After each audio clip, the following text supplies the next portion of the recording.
Hi guys, welcome back to our channel. For today's video is how to use YouTube live streaming. It's just pretty quick and simple, so let's go.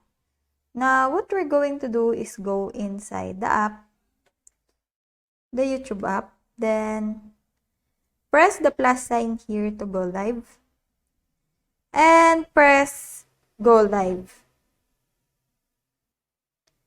And unfortunately, my eligibility, your channel does not meet our updated eligibility requirements for mobile live streaming. You can still stream with your webcam or broadcasting software. So let us learn more why I did not meet the updated eligibility requirement for mobile. So let's press learn more.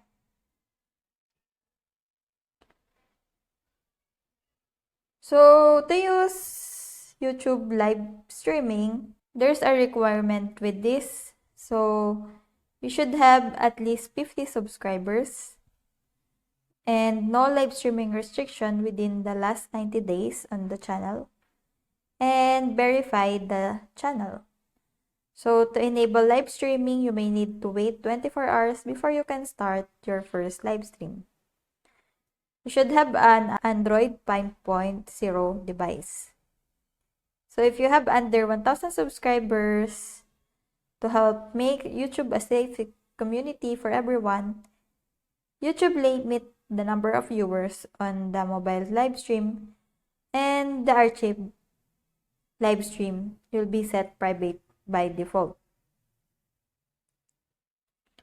So just read the following guidelines so that you can have and go live your YouTube. So if you're already verified with that, you can create and schedule a mobile live stream. So just press the top create plus sign, just like a while ago, to go live on your first mobile live stream.